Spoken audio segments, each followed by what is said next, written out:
సింహాచలం ఉత్తరాంధ్రుల ఆరాధ్య దైవం సింహాద్రప్పన్న. సింహాచల శ్రీ వరాహ లక్ష్మీ నరసింహస్వామి.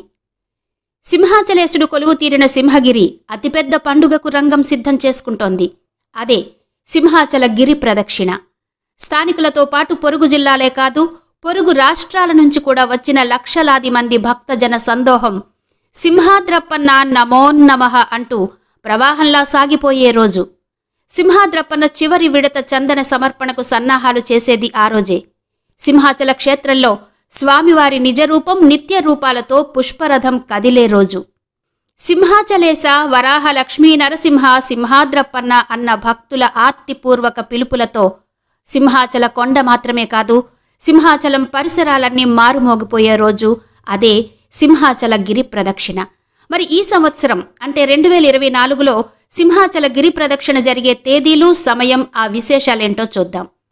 సింహాచలం శ్రీ వరాహ లక్ష్మీ నరసింహస్వామి వారి ఆలయంలో ప్రతి ఏడాది నిర్వహిస్తున్న ఆషాఢ పౌర్ణమి గిరి ప్రదక్షిణ ఈ సంవత్సరం జూలై 20వ తేదీన నిర్వహిస్తున్నట్టు దేవస్థానం కార్యనిర్వహణాధికారి ఎస్ శ్రీనివాసమూర్తి తెలియజేశారు.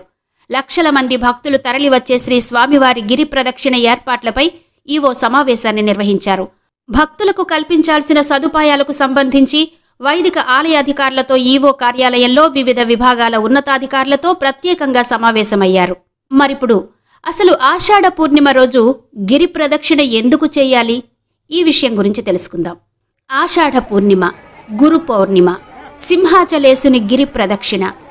ఆషాఢమాసం పౌర్ణమి రోజు సింహాచల గిరి ప్రదక్షిణ చేయడం అనాది నుంచి వస్తున్న ఆచారం.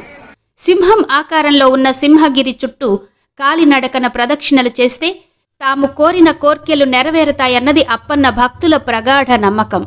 సింహగిరి ప్రదక్షిణ భూప్రదక్షిణ ఫలంతో సమానమని, జన్మజన్మల పాప ప్రక్షాళన జరిగి పుణ్యఫలాలు లభిస్తాయని చెప్తారు.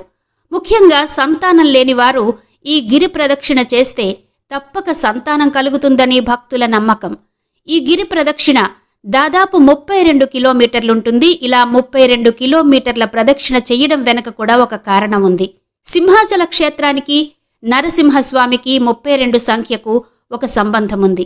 ప్రహ్లాదుని కోరిక మేరకు నరసింహస్వామి స్తంభంలో నుంచి ఆవిర్భవించినప్పుడు 32 రూపాలను ధరించినట్టు చెప్తారు. అదేవిధంగా ఉగ్రం వీరం మహావిష్ణుం అన్న నృసింహ మూలమంత్రం 32 అక్షరాల్లో ఉంటుంది. అందుకే 32 కిలోమీటర్ల దూరం గిరి ప్రదక్షిణ చేస్తారు. గిరి ప్రదక్షిణ జూలై 20వ తేదీ సాయంకాలం 4 గంటలకు సింహాచలం కొండ దిగువన దేవస్థానం తొలి పావంచా వద్ద శ్రీ స్వామివారి పుష్పరథం ప్రారంభమవుతుంది. అక్కడి నుంచి గిరి ప్రదక్షిణ ప్రారంభమవుతుంది. సింహాచలంలో తొలి పావంచా వద్ద కొబ్బరికాయ కొట్టి భక్తులు కాలినడకన తమ గిరి ప్రదక్షిణ ప్రారంభిస్తారు. పాత అడవివరం, కృష్ణాపురం, ముడుసర్లోవ, హనుమంతువాక జంక్షన్, జోడుగుళ్లపాలెం వరకు నడిచిన భక్తులు MVP, Venkojipalem, Seethammadhara, Madhavadhara, NAD junction, Gopalapatnam మీదుగా తిరిగి సింహాచలం చేరుకుని కొబ్బరికాయ కొట్టి తమ ప్రదక్షిణ ముగిస్తారు. గత ఏడాది 4 లక్షల మందికి పైగానే భక్తులొచ్చారని, ఈ సంవత్సరం ఆ సంఖ్య ఇంకా పెరగవచ్చని అధికారులు చెబుతున్నారు. ఇక కొండ చుట్టూ నడిచి గిరి ప్రదక్షిణ చెయ్యలేని భక్తులు కొండ మీద ఆలయం చుట్టూ ప్రదక్షిణ చేసి గిరి ప్రదక్షిణ చేసిన భావంతో తృప్తి పడతారు. పౌర్ణమి రోజు తెల్లవారుజామున సుప్రభాత సేవ అనంతరం సుగంధ ద్రవ్యాలు కలిపిన 3 మణుగులు అంటే సుమారు 125 కేజీల చందనాన్ని స్వామికి సమర్పిస్తారు. చందనోత్సవం తర్వాత స్వామికి సమర్పించే చివరి విడత చందన సమర్పణ ఇదే. ఇవి సింహాచల కొండ గిరి ప్రదక్షిణ వివరాలు, తేదీలు, సమయాలు.